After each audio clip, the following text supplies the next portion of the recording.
2월 6일 주일 오전 예배를 하나님께 드립니다. 함께 찬양하겠습니다. 내일 일은 남 몰라요입니다. 내일 일은 남 몰라요. 하루하루 살아요.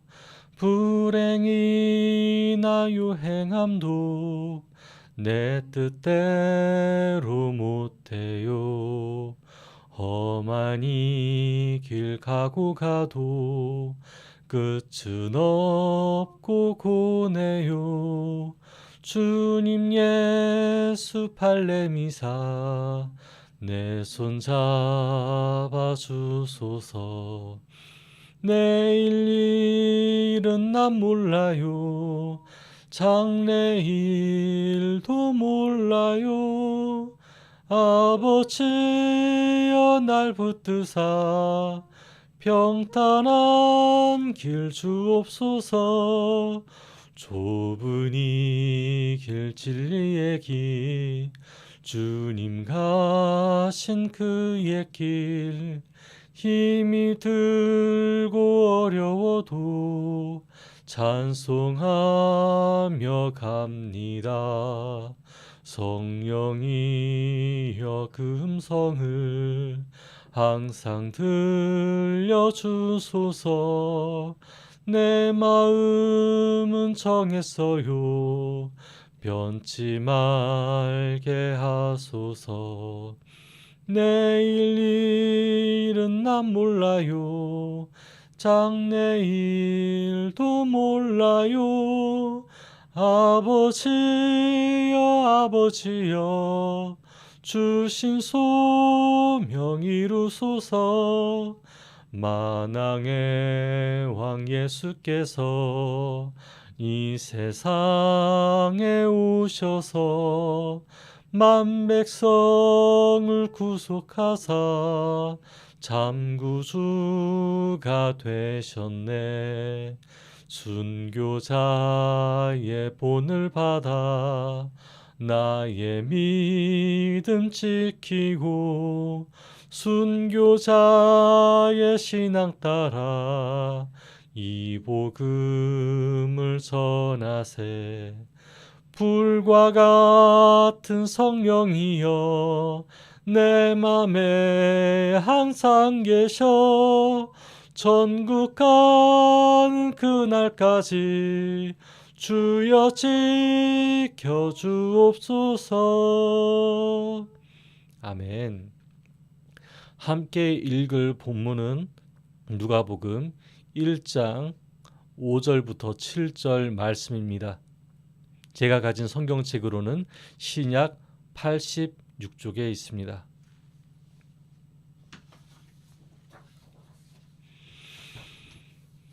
네, 다 찾았으면 함께 읽도록 하겠습니다. 유대왕 헤롯 때 아비야 반열에 제사장 한 사람이 있었으니 이름은 사가랴요. 그의 아내는 아론의 자손이니 이름은 엘리사벳이라. 이 두 사람이 하나님 앞에 의인이니 주의 모든 계명과 규례대로 흠이 없이 행하더라. 엘리사벳이 잉태를 못함으로 그들에게 자식이 없고 두 사람의 나이가 많더라. 아멘. 오늘 말씀 주제는 흠이 없이 행하더라 라고 하는 주제로 말씀을 전하겠습니다. 말씀을 전할 때 잠깐 기도하겠습니다. 하나님, 제가 요청합니다. 말씀이 선포되는 이 시간에 저의 이름이 아닌 하나님의 이름이 나타나기를 원합니다.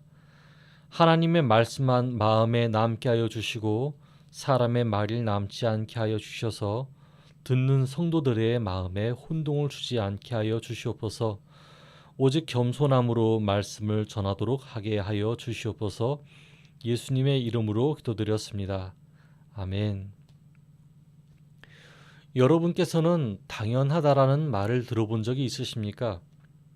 네, 당연하다라는 말은 굉장히 많은 순간에 사용되고 있기에 많이 들어본 적이 있으십니다.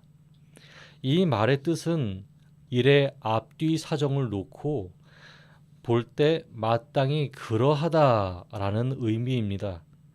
때로는 본래 의미에서 벗어나 그 사실이 옳다 또는 증명할 수 있다라는 표현으로도 쓰입니다. 오래전 예능 프로그램에서 했던 당연하지라는 게임을 예로 들 수 있겠습니다. 제가 어린 아이였을 때에는 당연하다라는 말이 어디에서나 쓸 수 있는 말이었습니다.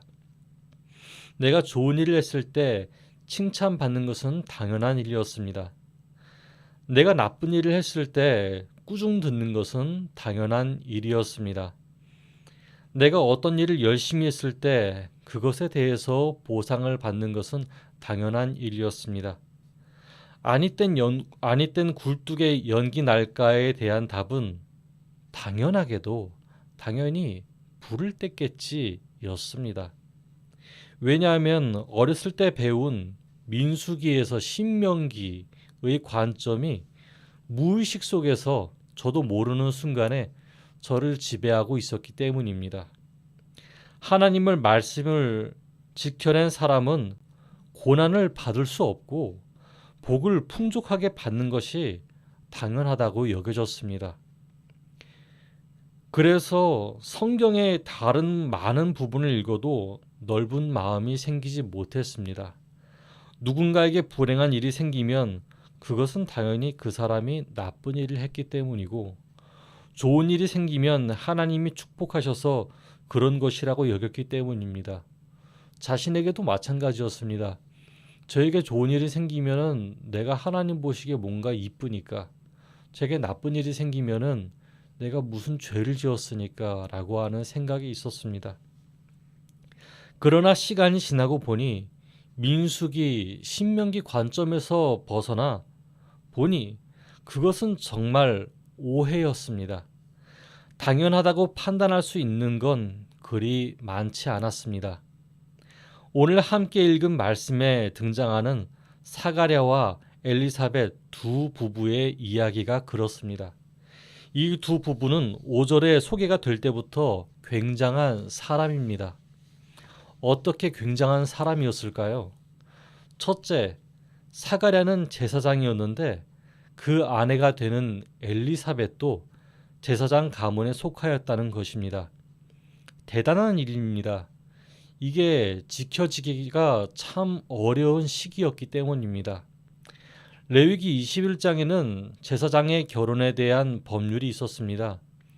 제사장은 제사장의 혈통에서 나와야 했습니다. 제사장의 아내도 이스라엘 사람이어야 한다는 법이 있습니다. 이는 오늘날의 목사 아들과 장로 딸의 혼인을 추구하는 말로 보아서는 안 됩니다. 고위 계급이나 순수 혈통의 결혼이 아니라 어떻게 하면 하나님 앞에서 바로 설지에 대한 생각이 율법으로 나온 것이었습니다. 그런데 대제사장 중에서도 대제사장이 아닌 대제사장이 된 사람들 중에는 제사장직을 돈을 주고 사는 사람도 있었습니다. 이 사가랴와 엘리사벳 시대에 그렇다는 말입니다. 제사장직을 돈을 주고 살 정도였으면은 제사장의 아내에 대해서는 어떻겠습니까? 그러나 사가랴와 엘리사벳 부부는 둘 다 제사장 가문에서 나온 정직한 사람들이었습니다. 둘째, 사가랴와 엘리사벳 부부는 하나님 앞에서 의인이었습니다. 어떻게 의인이었을까요?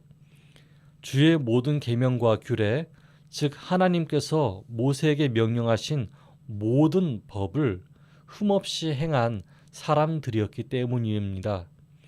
그 당시 이스라엘 유대인은 물론이고 오늘날 한국에서 흠없이 사는 사람이 얼마나 되겠습니까? 사람과 사람 사이의 법, 사람과 하나님에 대한 법을 잘 지키니 주변 사람들이 보기에도 아름답게 사는 참 예쁜 부부이고 아름다운 하나님의 사람이 아니었을까요?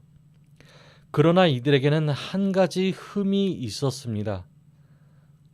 한편으로 하나님의 저주를 받았다라고 여길 만한 흠이었습니다.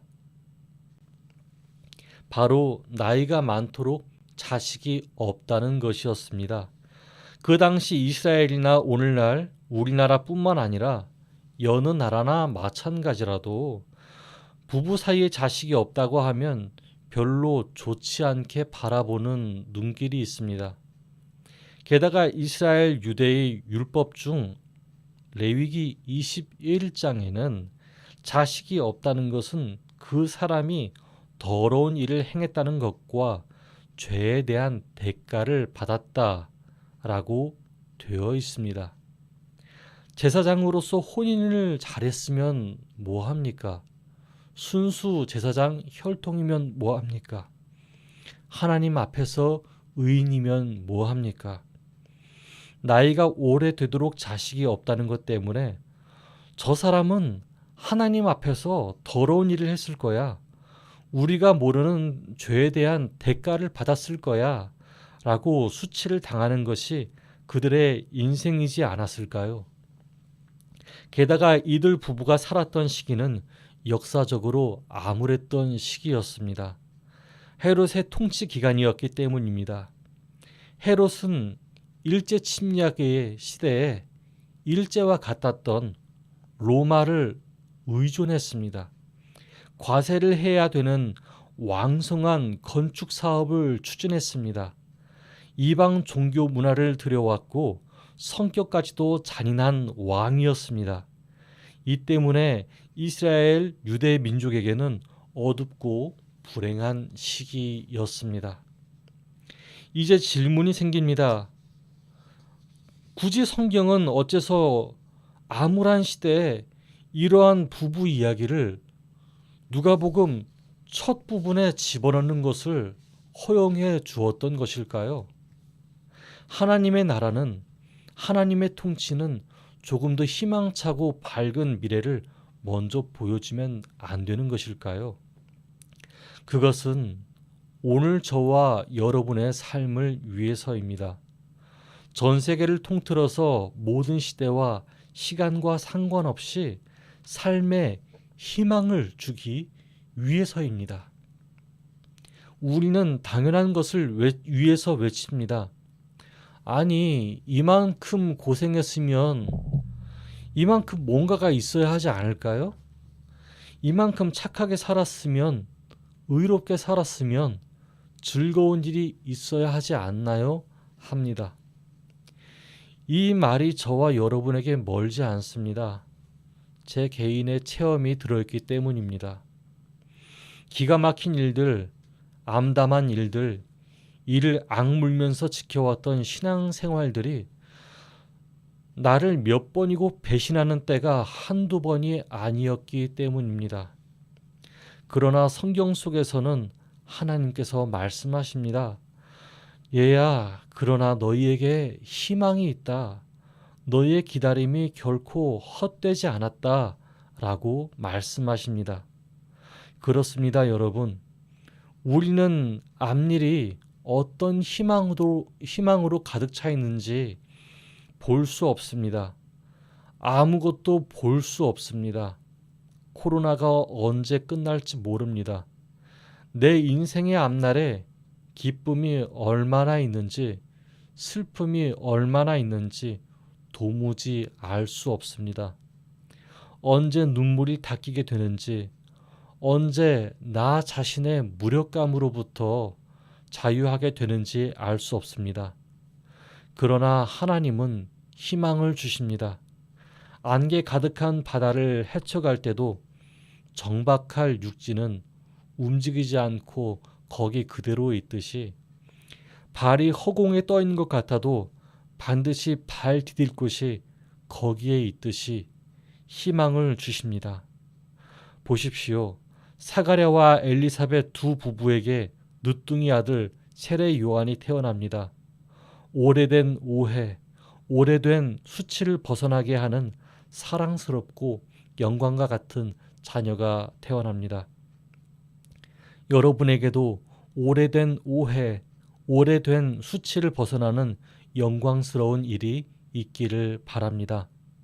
기다렸고 오래 참았고 때로는 잊혀졌던 그 위로가 오늘날 말씀을 들고 나아가는 모든 성도님들의 삶 속에 있기를 바랍니다. 기도하겠습니다.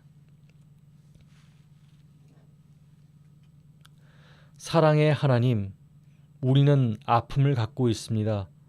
우리는 하나님이 우리를 돌보시고 예수 그리스도의 기적처럼 단순간에 우리의 삶이 나아지기를 간절히 바라고 있습니다.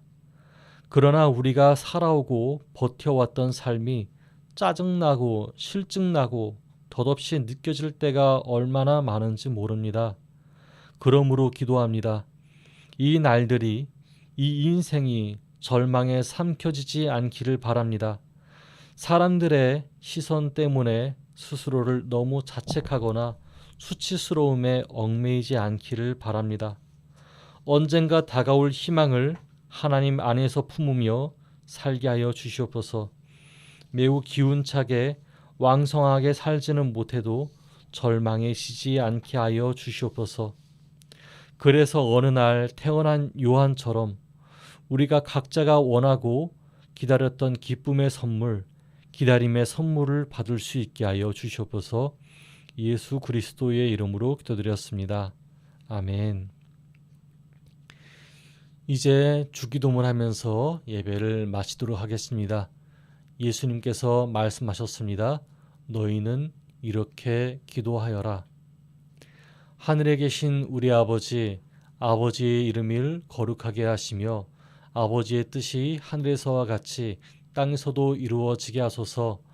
오늘 우리에게 일용할 양식을 주시고 우리가 우리에게 잘못한 사람을 용서하여 준 것 같이 우리의 죄를 용서하여 주시고 우리를 시험에 빠지지 않게 하시고 악에서 구하소서. 하나님의 나라와 하나님의 권세와 하나님의 영광이 영원히 있기 때문입니다. 아멘. 축복합니다.